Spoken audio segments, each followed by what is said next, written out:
विधानसभेच्या निवडणुकीनंतर त्याच्या अगोदरही आपण अजित पर्व म्हणून पक्षासमोर एक दादांचा विश्वास महाराष्ट्राच्या जनतेसमोर ठेवला। विधानसभेच्या निवडणुका झाल्या, खऱ्या अर्थाने महाराष्ट्राच्या जनतेने दादांच्या नेतृत्वावर विश्वास ठेवला आणि आज विधानसभेमध्ये सत्तेत येऊन अजित पर्व पुन्हा चालू झालं आणि त्यासाठी आपल्याला नवा संकल्प घ्यावा लागतोय, तेही शिर्डीमध्ये। ही एक आगळी वेगळी आपल्यासाठी आनंदाची पण गोष्ट आहे आणि नव्या जबाबदारीची पण ही गोष्ट आहे। मी रात्री प्रवासात येत असताना विचार करत होतो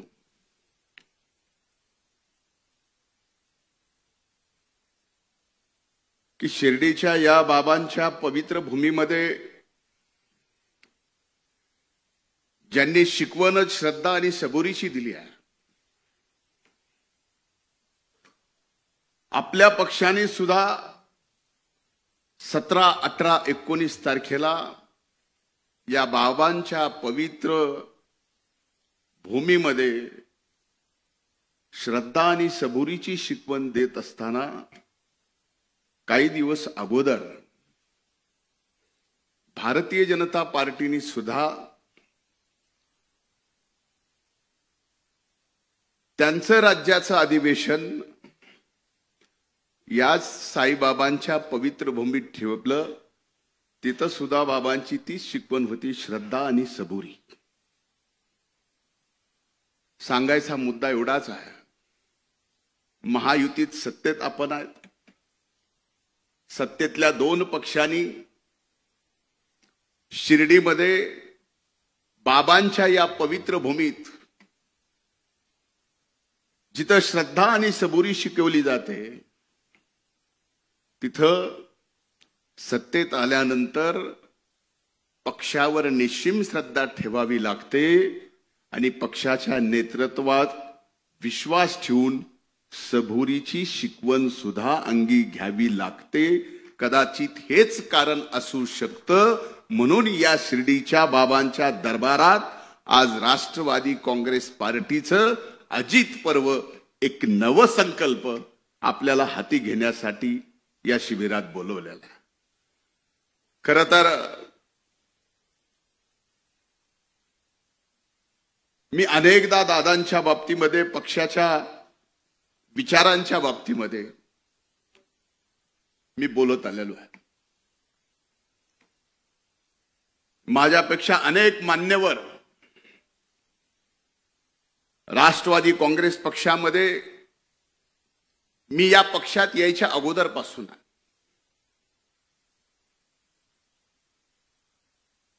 2012 पासून दादांच्या हाताला म्हणावं का बोटाला म्हणावं, बोटालाच धरून राष्ट्रवादी काँग्रेस पार्टीच्या दादांच्या पाठीमागे निघालो। त्यावेळेस भारतीय जनता पार्टीचा मी विधान परिषदेचा आमदार होतो।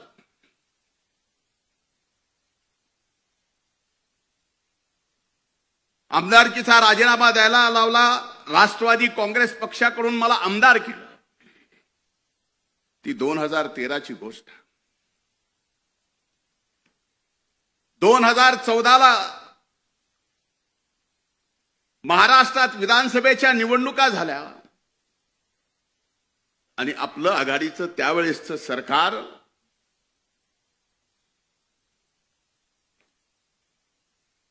फार फरकाने पडलं आणि त्यावेळेसच्या भारतीय जनता पार्टीच्या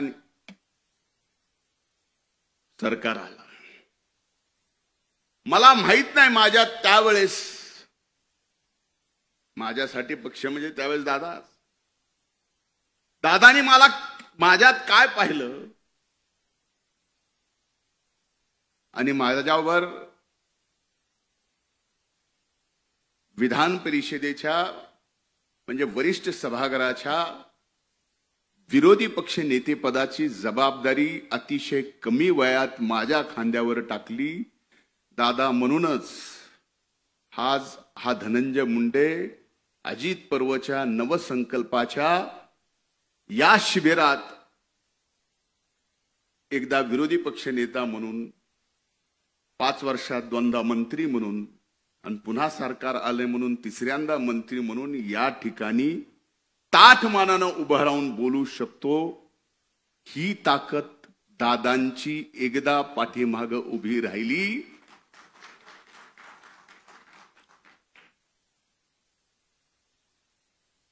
आता सूरज बोलत बोलत म्हणला की 1-1.5 महिना झालं टीव्हीवर मी, म्हणजे मी म्हणण्यापेक्षा जिल्हा आहे, मी आहे.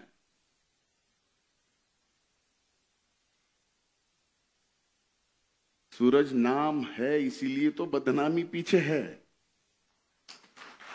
अरे नाम ही नहीं होता तो बदनामी थोड़ी होती. पण एक निश्चित सांगतो, आदरणीय तटकरे साहेब साक्षीदार आहेत. वारंवार मला त्यांनी शिकवून, एखाद्याला मोल्ड करतो ना तसं करायचा प्रयत्न त्यांनी केला. 2014ला विरोधी पक्ष नेते पदाची जबाबदारी घेतल्यानंतर 2019 पर्यंत तटकरे साहेबांना आठवत असेल, तुम्ही अध्यक्ष होतात, मी विरोधी पक्ष नेता होतो, दादा आपले नेते होते. 1 नाही 2 नाही 3 नाही तर 4 वेळेस तशा पडत्यात काळात पक्षाच्या हल्लाबोल यात्रेपासून, परिवर्तन यात्रेपासून, शिवस्वराज्य यात्रेपासून 4 यात्रा सत्ता नसताना महाराष्ट्रातल्या सामान्य माणसाचे प्रश्न आणि त्या प्रश्नावर आवाज उठून आपण 19च्या निवडणुकीला लढलोत. भलेही तेवढं मोठं यश आलं नाही, पण 14 पेक्षा चांगले आमदार या ठिकाणी निवडून आले.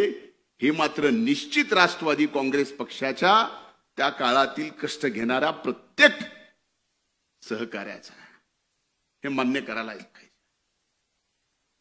आता 19 नंतरचा पुढचा काळ तसा सांगणं कितपत योग्य आहे, पण सांगितला गेला पाहिजे. का सांगितला गेला पाहिजे? अगदी पहाटेच्या शपथविधीच्या बाबतीत, त्याला पहाट म्हणत नाही असं दादा नेहमी म्हणतात,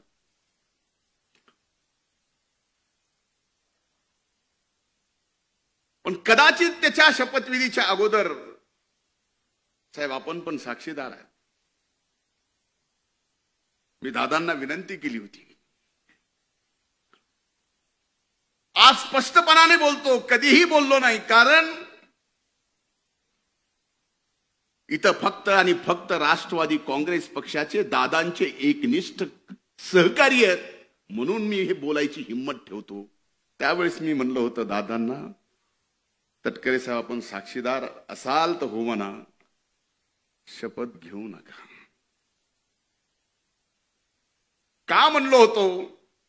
काही गोष्टी कळाल्या होत्या, त्या नम्रपणे दादांच्या पायी माझं डोकं ठेवून जे तटकरे साहेबांनी बघितलं की म्हणलं दादा आपला घात होतोय. दादांनी माझ्या डोक्यावर हात ठेवून म्हणले, असला घातभीत काय होत नसतो, पण शेवटी व्हायचं ते झालंच. त्यावेळेसपासून आपल्या या दादांना विलन आणि खलनायक ठरवायचं षडयंत्र त्यावेळेस पासून चालू होतं. आज हे मी बोललो तर कुणाला कदाचित माहित नाही मधल्या काळात, पण ही वस्तुस्थिती आहे. वारंवार या महाराष्ट्रात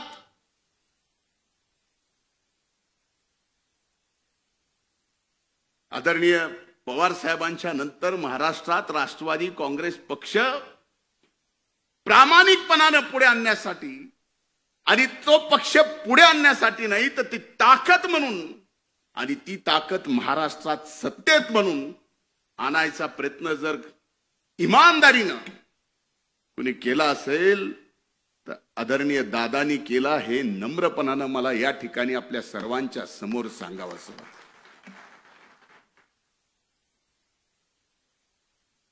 आता पहाट होती त्यामुळे त्या शपथविधीला मला येता आलं नाही, कारण पहाटेचं आपलं तसं जमत नाही. पण घेणं एक ना घेणं दोन, शिक्षा मात्र मला झाली, ही मान्य करता का नाही? माग कुणी जरी हो म्हणत नसलं तर माग शेखर भाऊ हो म्हणतायत.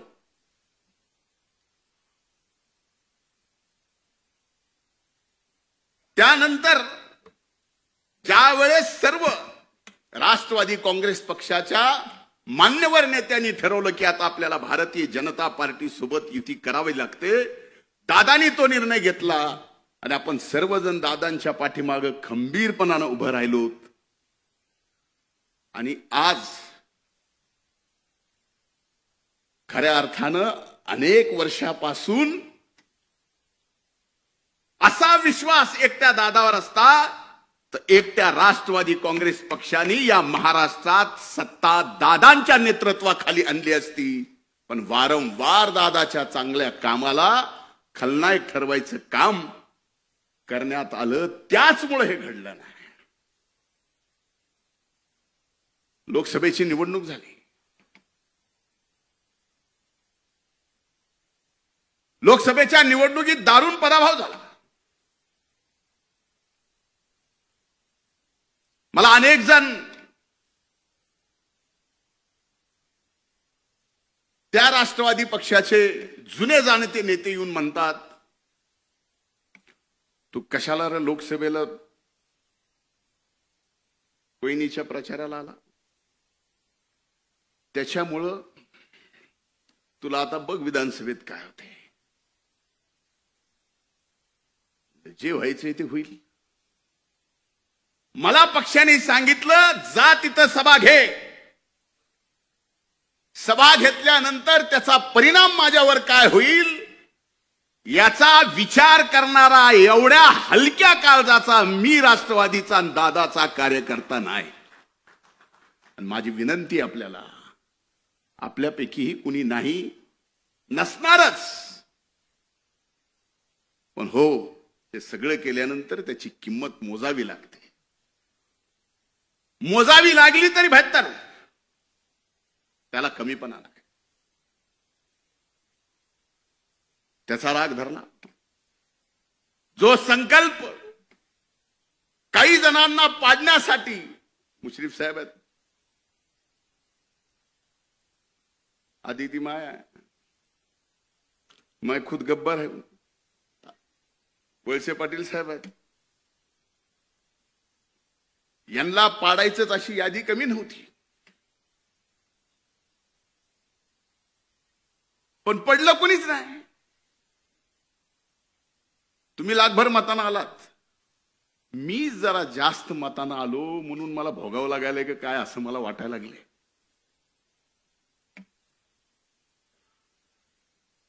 पण ही वस्तुस्थिती आहे. काही जणांनी आता खरं खरं उघडं पडलंय. पण दादा एक निश्चित सांगतो, माझ्यावर तुम्ही विरोधी पक्ष नेते पदाची जबाबदारी दिली, तो काळ तुम्ही बघितला की एक विरोधी पक्ष नेता सुद्धा राज्याच्या मुख्यमंत्र्याला काही मुद्द्यावरती खाली वाकवू शकतो. तुमच्या डोळ्याने तुम्ही ते पाहिलं. सामाजिक न्याय मंत्री पद दिलं, मी म्हणत नाही की तो माझ्यावर अन्याय होता, तोही मी न्याय म्हणून स्वीकारला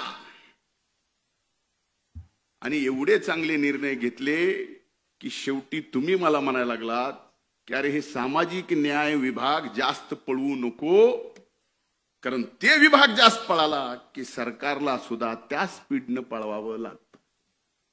इकडे लाख 2 लाखाचा एखादी योजना विद्यार्थ्यांना काढली की इकडे अनेक विभागाच्या त्या योजना त्या विभागाला काढावं लागायच्या.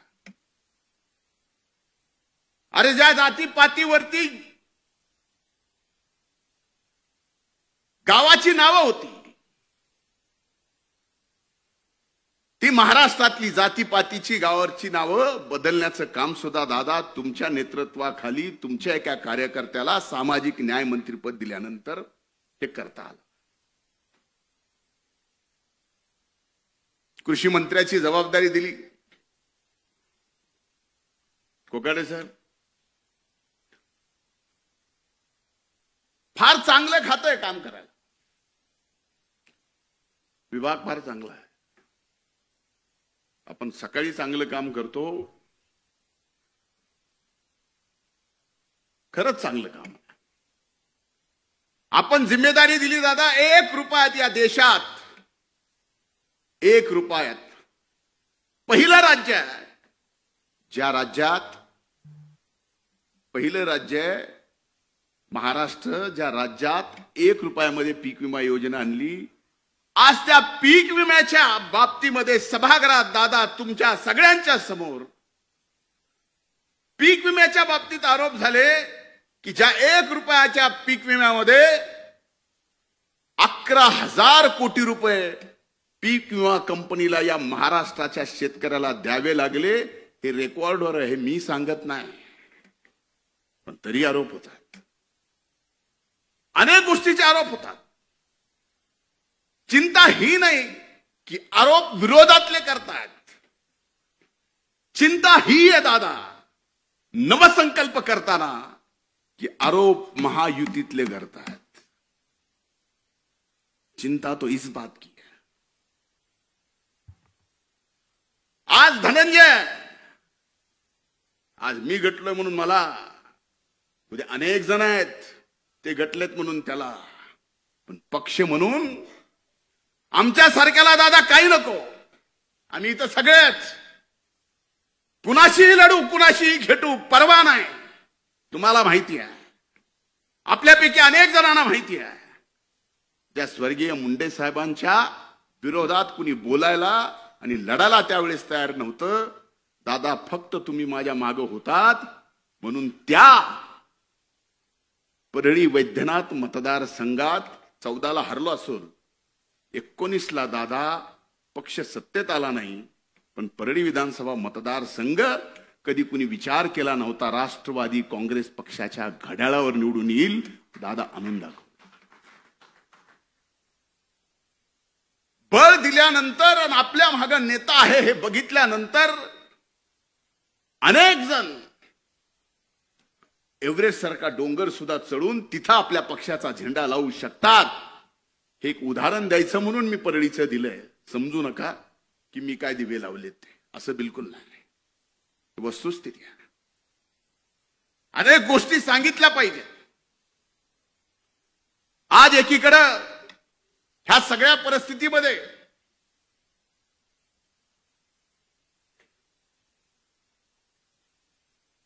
दादानी ऐकावं म्हणून मी थांबलोय.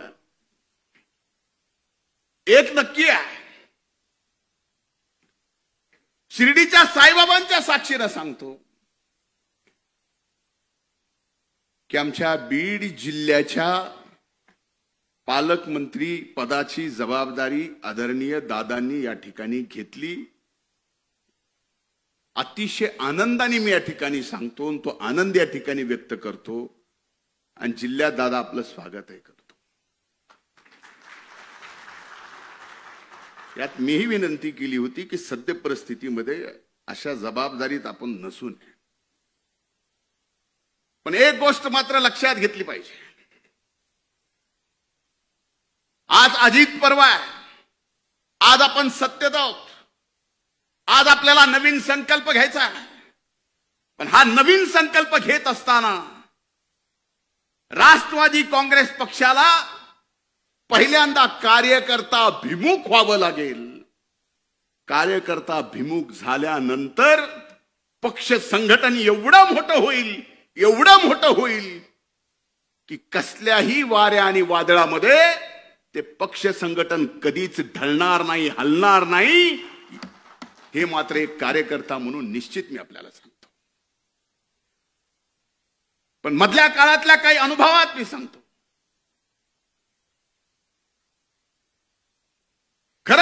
पक्षामध्ये पक्षाची जबाबदारी घेऊन काम करणारा प्रामाणिकपणाने अनेक वर्षापासून, त्यालाच विचारून सगळ्या गोष्टी होत्यात. काही अनुभव तर असे सांगतो की आपल्या पक्षाच्या प्रमुख कार्यकर्ता असेल, नेता असेल, त्याची जर काटाला लावायची आहे, त्याची जर नीटनीटकी करायची आहे, तर त्याला इतर पक्षाच्याही गरज नाही. आपल्या पक्षाचेही भरपूर बस झाले, फक्त कानाला लागायचं काम.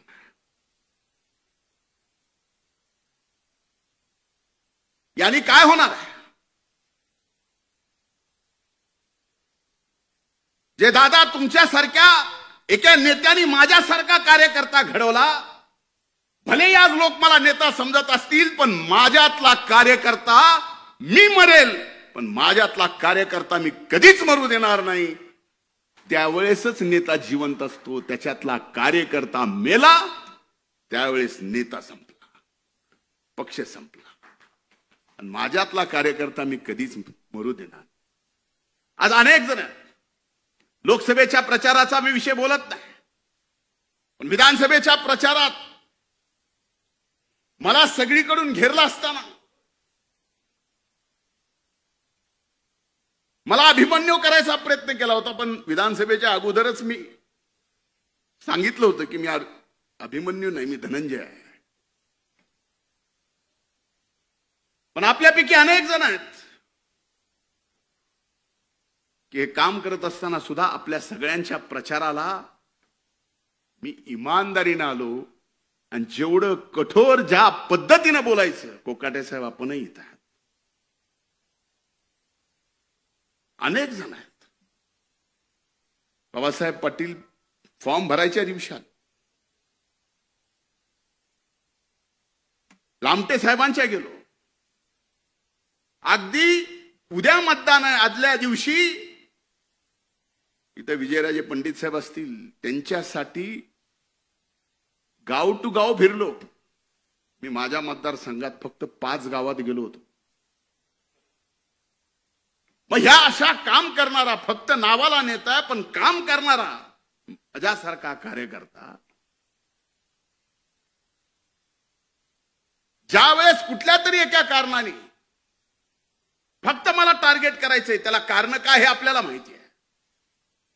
मुद्दा मला कितीही टार्गेट करू द्या, मुद्दा मला कितीही बदनाम करू द्या, पण दादा आता फार महत्वाची जबाबदारी आमच्या मातीची म्हणजे बीड जिल्ह्याची तुमच्यावर आली आहे. तुम्ही आता जिल्ह्याचे पालकमंत्री आहात. सगळ्यात अगोदर लोकसभेमध्ये जे सामाजिक सलोखा बीड जिल्ह्याचा नाही, मराठवाड्याचा नाही, महाराष्ट्रातला बिघडला होता, तो सामाजिक सलोखा पुन्हा बीड जिल्ह्यामध्ये नाही तर अख्ख्या मराठवाड्यात बिघडलाय.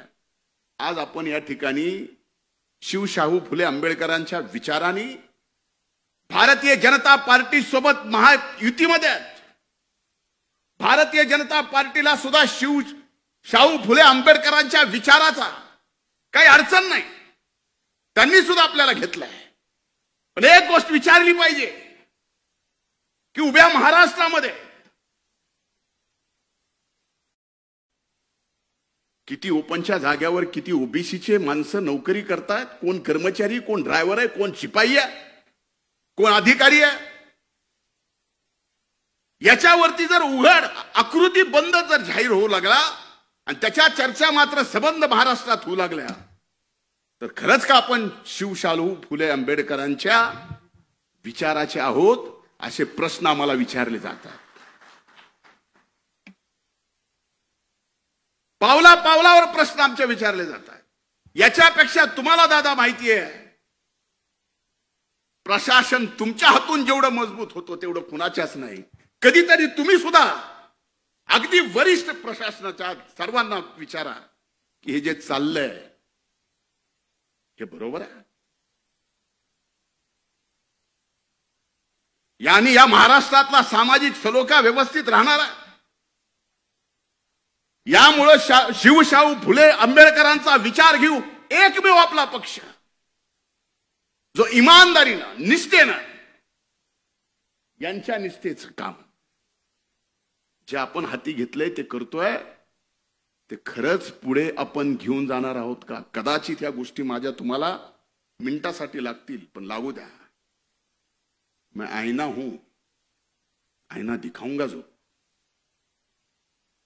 पण ही वस्तुस्थिती आहे. कसं तरी लोकसभेच्या निवडणुकीनंतर सामाजिक सलोखा या महाराष्ट्रात विधानसभेच्या निवडणुकीनंतर बदलला, पण पुन्हा कुठलं तरी कारण काढायचं. हो, बीड जिल्ह्यामध्ये मस्साजोगचे आमचे सरपंच संतोष देशमुख यांची निर्गुण हत्या झाली. ज्यांनी केली ती गुन्हेगार, त्या कृत्याचं कुणीही समर्थन करू शकत नाही. आणि ज्यांनी केले असेल त्यांना फासावर लटकवलंच पाहिजे. आज प्रत्येक जाती धर्मात 5-10% गुन्हेगार आहेतच.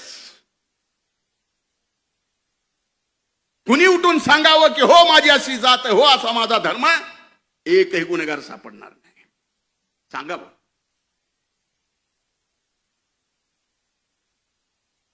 पण त्या 5-8 गुन्हेगारांच्या मुळे उभ्या महाराष्ट्रामध्ये जर मीडिया ट्रायल होत असेल एका जातीचे, ओबीसीचं, तर लोक आता एवढे राहिले नाही.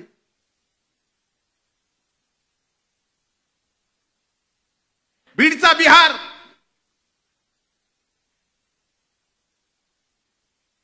परळीत तालिबान.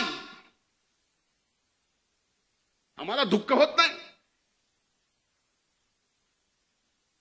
आमचा बीडचा बिहार अर्ध्याच्या वर 6 महिने ऊस तोडायला तुमच्याकडे असतो, त्याचा बिहार केला जातो.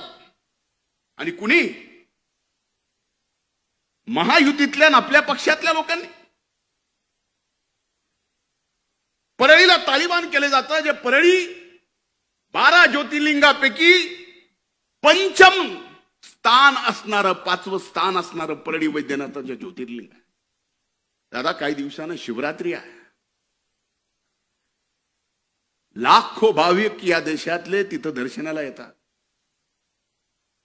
अशा मीडिया ट्रायलनी, अशा सगळ्या एका गावाला, एका जिल्ह्याला बदनाम करून अशा जर गोष्टी होत असतील, ह्याच्यातलं नुकसान कुणाचं आहे? भले आम्ही राजकारणात राहू, नाही संपू, पण पिढ्याना पिढ्या पुढच्या तुम्हा आम्हाला कधीच विसरणार नाहीत. ही काय करून ठेवते? माझी हात जोडून त्या बाबतीतली विनंती आहे. अरे आमच्यासारखे माणसं लढणारे, मला माहिती आहे दादा, कुठल्या कुठल्या प्रसंगात, माझ्या वाईट प्रसंगात या पक्षाने माझ्या मागे उभं राहिले. मी ते कधीच विसरू शकत नाही, मरेपर्यंत विसरू शकत नाही. मेल्यानंतर माझी अग्नी दिली तर त्या अग्नीतला धूर सुद्धा तुमच्या उपकाराची परतफेड करू शकत नाही. दादा, मला माहिती आहे. असे प्रसंग कुणावर आले नाहीत. आणि असे प्रसंग कुणावर आले तर आमच्यासारखे कार्यकर्ते सुद्धा कुठं थांबले नाहीत. कुणी अंगावर आलं तर आम्ही सुद्धा आमच्या नेत्यासाठी शिंगावर घ्यायचं कमी केलं नाही. आत्ताच्याच प्रसंगात एक गोष्ट तुमच्या सगळ्याच्या समोर आली की मी मुंबऱ्याला नजीब मुल्ल्याच्या प्रचाराला का आलो, म्हणून ते सगळं चाललंय.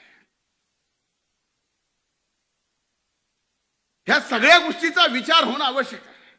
आमच्या सारख्यानं एक लहान मतदारसंघ ज्यावेळेस पक्षासाठी बांधलाय, लहान, ज्या गावामध्ये दादा तुमच्या हाताला हात धरून तुमच्या सोबत आलो, त्यावेळेस त्या गावात आम्ही ज्यावेळेस दगड खाल्ले, 5 वर्ष लागू दिले नाहीत, तुमचा फोटो लावून त्या गावात ग्रामपंचायत राष्ट्रवादी काँग्रेस पक्षाची आणली. का? मागं बघितलं की आम्हाला लक्षात यायचं दादा आहेत. बस कधी कधी आमच्या सारख्याला आता वाटायला लागले मागं बघितल्यावर कोण आहे, आम्हीच दचकायला लागलो. पण आता ही वेळ नाही. सांगायचा हेतू एवढाच आहे, मी आपल्यापेक्षा अनुभवाने प्रचंड लहान आहे. कधी कुणाला वाटतं मी सिरियस नाही. चुका काढायच्याच ठरल्या, टीकाकार व्हायचंच ठरलं तर माझ्यासारखं टीकाकार कुणीच होऊ शकत नाही. प्रत्येकाच्या अंगी आहे, माझ्या असू शकतात. पण आज जर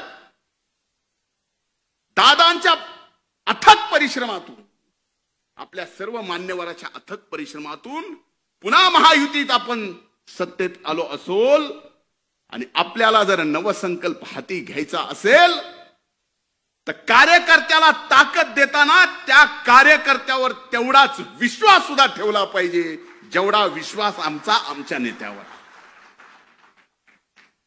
अविश्वासाने मजबूत संघटन उभं राहू शकत नाही, राहू शकत. आणि एकदा का विश्वास टाकला, मी आपल्याला सांगतो, तुमच्यासाठी आपल्यासाठी अजित पर्व हे आत्ता चालू झालेला असेल. आम्ही अनेक वर्षापासून स्वप्न पाहतोय. जसा दादांच्या सोबत आलोय तसा नवसंकल्प आपण काय घेऊन जातोय. माझ्या दृष्टीने आपण पक्ष महाराष्ट्रात मजबूत करणार, नोंदणी करोडाची करणार. ती कशी काय हे सगळं आपल्याला माहिती आहे. पण आजची राजकीय परिस्थिती पाहिली आणि येणाऱ्या 5 वर्षानंतर आपण जर येणाऱ्या 5 वर्षाच्या राजकीय परिस्थितीचा आजपासून अंदाज बांधायला लागलो तर हो, नक्कीच या महाराष्ट्रात दादांच्या नेतृत्वाखाली हा राष्ट्रवादी काँग्रेस पक्ष 1 नंबरचा पक्ष होऊ शकतो. माझं आज हे बोलणं कदाचित तुम्हाला काही पण बोलायला असं वाटतं, होऊ शकतो. आणि त्याची पहिली परीक्षा काय, तर आता आदरणीय मुश्रीफ साहेबांनी सांगितलं, पावसाळ्याच्या आत महानगरपालिका, नगरपालिका, पंचायत समिती, जिल्हा परिषदेच्या निवडणुका आहेत. पक्ष कधी आमदारकी खासदारकीसाठी कुठल्याच कमी पडला नाही. पण आज पक्षाच्या वतीनं मी आपल्याला सांगतो की या नगरपालिकेच्या, महानगरपालिकेच्या, पंचायत समितीच्या, जिल्हा परिषदेच्या तुमच्या निवडणुकीला सुद्धा हा पक्ष कुठंच कसाच कसल्याच अर्थानं कमी पडणार नाही. पण आपल्याला जिंकायचंय, हा नवसंकल्प आहे पहिला. आणि ह्याच्यात आपली ताकद दिसली तर पुढे बघा सर्व गोष्टी.